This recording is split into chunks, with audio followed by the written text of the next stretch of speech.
right, welcome to City Cooks, everybody. Marilyn Pearson is with us. And since our show is half an hour, Marilyn, you're going to be doing 30-minute meals for us. We are, yes. Okay, yes. So of what variety are we talking about today? Well, I'm thinking about moms and dads cooking for their kids. It's busy at dinner time. Everybody's exhausted, so we want to do really easy 30-minute meals. Do you find that you hear a lot about this from people? Absolutely, including myself. You know, you're exhausted by the time dinner comes. And like cooking is a living for you. Do you feel like doing it when you go home? Absolutely not. And when people come over to your house for dinner, do you feel obligated to like really go all out for them because they're thinking, come on, it's Marilyn Pearson, she does this for a living?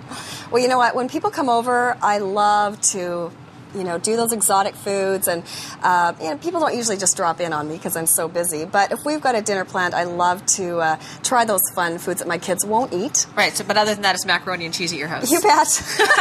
Good to know. That's what the kids want. Honest. You know, they don't want my fancy food. So. No, they really don't, do they? Unfortunately. Yeah. But you're going to show us a little fancy food today. What are we making here? And it's something that your kids will love too. Oh. You know, yeah, it's chicken, and yeah, they will love it. But it's got spinach in it, I understand. It does, but once we cook it down, you know, it just gives a bit of a sweetness to the chicken, and they love that. Spinach and sweet. Yeah, it sweetens, it caramelizes a bit. Okay. Any kind of vegetable that we cook up, the sugars come out, it caramelizes a bit, and it's just a completely different experience. All right, well, how do we get started then? Yes, well, we've got our pan going here. Heat up there, okay. Yeah, we're just going to put a little bit of oil in here and warm that up, and make sure that you warm your oil up first. Because if you don't, the oil's there to add some flavor, some moisture.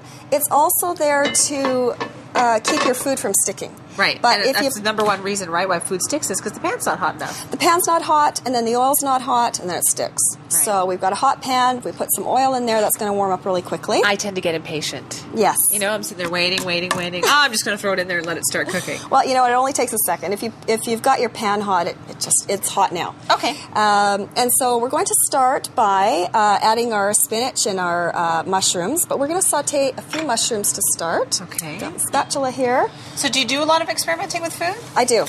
Yeah. I have a really hard time sticking with the same old, and any recipe that I see, I always want to add.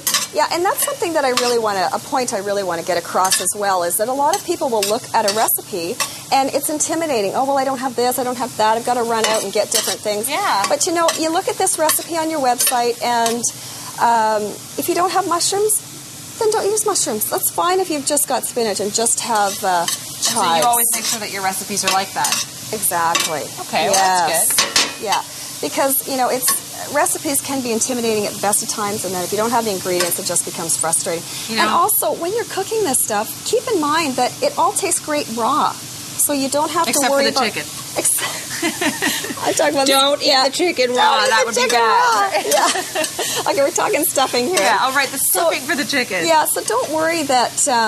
you're not cooking it all the way through. Yeah, exactly. Listen, there are a few smells that are as good as cooked mushrooms. Yes. Oh, I love that. Okay, exactly. So what are you doing here? This is called a chiffonade. What did you show me? What we've got is we've just got flat leaves like this. Right. And we just roll them up. Okay. Just like that. Roll them up nice and tight. Yeah. And then we slice them up. And this is spinach? This is spinach. Yeah, you can do the same thing with your basil. And don't be afraid to use your stems. Those are delicious as well. Yeah. I guess so, but you know why? It's because the baby spinach is so common now, right? Yes. So you could just use the baby spinach. Exactly. So that gets cooked up with the mushrooms. There you go. Now, do you like to venture, when you say you're doing the experimenting, do you like to venture into the other different types of cuisines as well, and maybe introduce a little Thai to your family, or a little Japanese, or...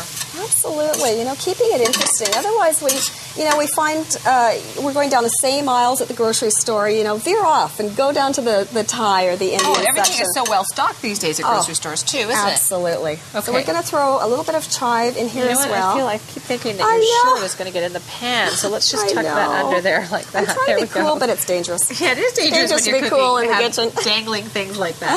Exactly. Okay, what's that? Okay, so we've got some fresh